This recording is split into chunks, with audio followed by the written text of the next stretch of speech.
Coucou tout le monde, je reviens aujourd'hui avec une nouvelle vidéo pour vous montrer une astuce pour faire une imitation de faux lambris.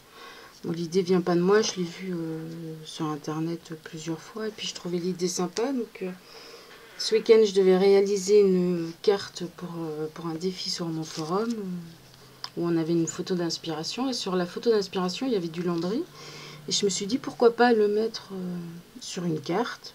Mais on peut très bien aussi l'adapter pour une page ou un mini-album, une couverture de mini-album, ça peut être très sympa. Donc voilà, donc je vais vous montrer ça. Avant de commencer, je remercie toutes mes abonnées pour vos gentils petits mots, les nouveaux, les nouvelles. Et voilà. Il y aura bientôt un petit concours pour vous remercier, parce que j'ai vu que mon nombre d'abonnés avait bien grand. Heureusement, j'ai des abonnés adorables, hein. Voilà, donc revenons à nos moutons. Pour faire le faux lambris, alors on va avoir besoin de votre base. Donc moi ici j'ai pris un morceau de cardstock de 210 mg, il me semble. Non, 190. Parce que je vais en faire une carte. Ensuite, il vous faut du papier ou de la cartonnette si vous avez. Moi j'ai pas, mais bon, j'ai pris le même grammage que mon fond de base, que ma base, pour faire les lambris. Pour la taille, tout dépend de l'effet que vous voulez donner. Si vous voulez faire des petits lambris, des plus grands lambris. Moi les miens ils font 2 cm je pense. 2 cm. On va avoir besoin de gesso. Et d'une encre pour faire les reflets sur le lambris une fois que ce sera fait. Et c'est tout. Vous allez voir, c'est très simple. Donc on prend la base. Après ça peut se faire sur une page 30-30. Il suffit d'avoir des grandes bandes, du grand papier, puis on est parti. Donc, où est-ce que j'ai mis ma colle? Parce que j'ai changé. Elle est là. Voilà. Donc, on prend les papiers. Et on va venir les coller sur la base à intervalles réguliers. Voilà, jusqu'au bout. Donc, on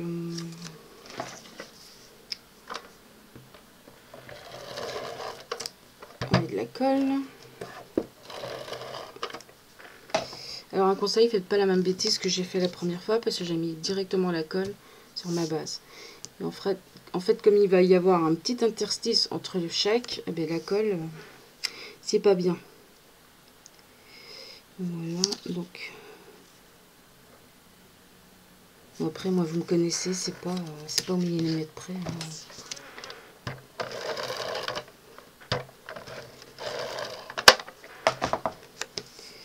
Si c'est pas tout à fait droit, ça fait un petit côté fait maison. Ce qu'on recherche d'ailleurs, c'est parfait.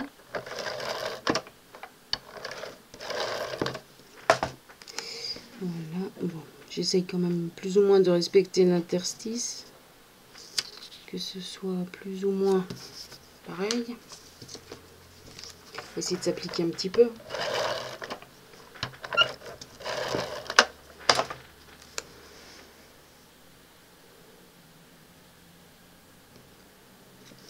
Donc pour celles qui ne le savent pas, j'ai fait un grand ménage dans ma scrap-pro et j'ai plein de choses à vendre.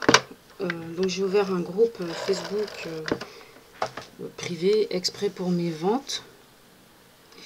Je vous mettrai le lien en barre d'infos si vous avez envie de venir y faire un petit tour.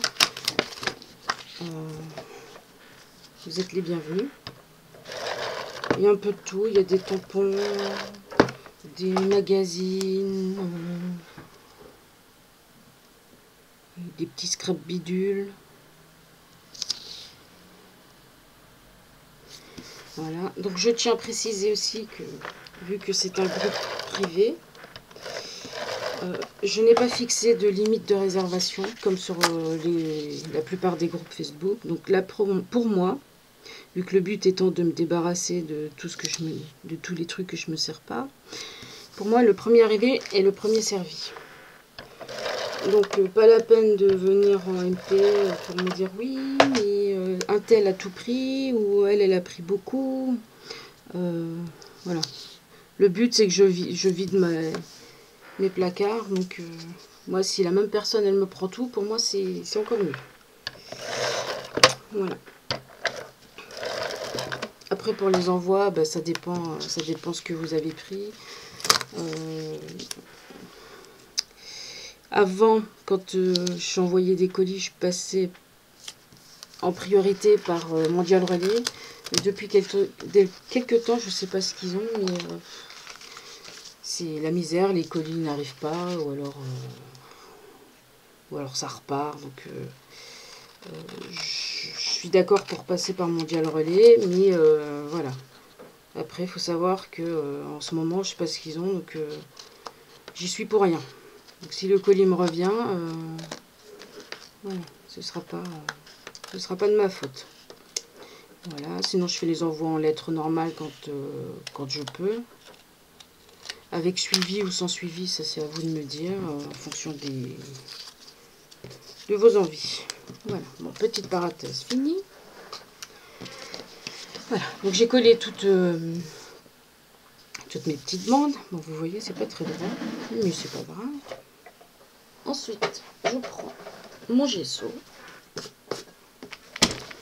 Je protège mon espace. Et là, je vais juste mettre une toute fine couche. C'est juste en fait pour dire de faire... comment on dit? Ah, je perds mes mots. Pour faire un fond bien homogène. Donc je mets une toute fine couche.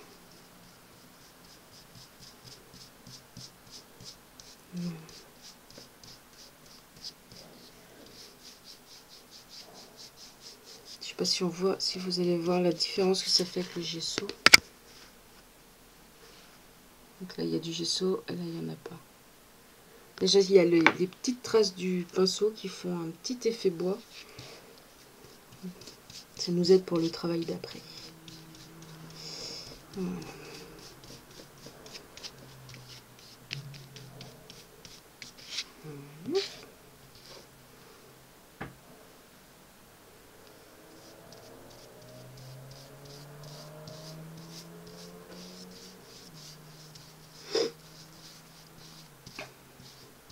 J'espère qu'il n'y aura pas trop de bruit parce que j'ai la fenêtre ouverte vu qu'il fait beau.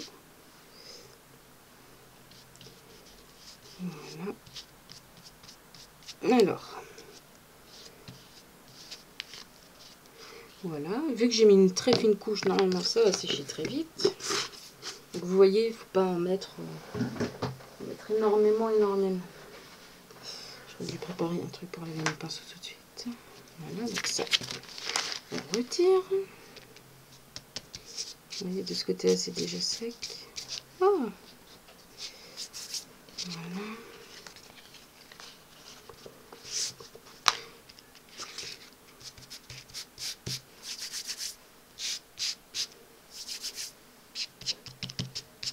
C'est bien, ça c'est juste. Ah, il y a un petit cré-crade là en dessous. De toute façon, là, je vais couper. Parce que... ouais. Je vais couper cette petite partie-là pour que ce soit pareil de l'autre côté. Voilà. Comme ça s'arrête de la même façon de chaque côté. Voilà. Et là, c'est sec. Je vais reprendre. Alors là, après, comme on dit, il y a deux écoles. Vous pouvez faire avec toutes les encres que vous voulez. Les Distress. Moi, ici, je vais prendre une Prima. Est-ce que vous êtes là? Ici, la grise. Puis on peut faire avec soit à Cotton Dry ou avec le pinceau. Moi, je préfère le pinceau. Je trouve que l'effet est... Je sais pas, je préfère l'effet. Et on passe.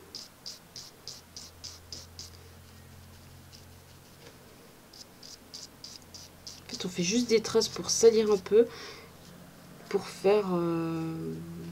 comme si c'était les nervures du bois.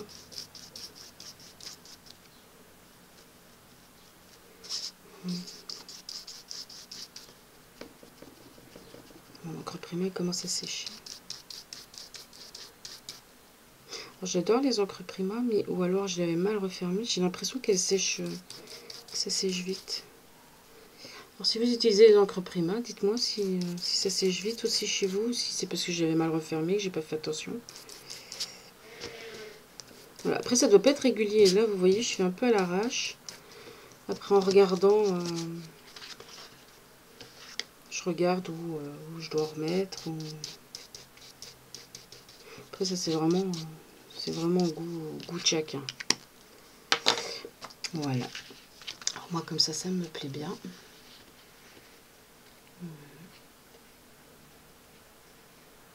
Voilà ce que ça donne. Voilà les filles. Je vais vous montrer une carte que j'ai fait donc ce week-end. Et c'est cette carte-ci. Donc vous voyez, ça fait comme si c'était le papier peint au-dessus et puis le mur en dessous en lambris. Moi j'ai les doigts tout cracrades. Voilà ce que ça donne.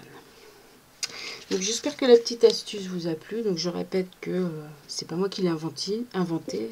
Ça existait bien avant que je fasse la vidéo.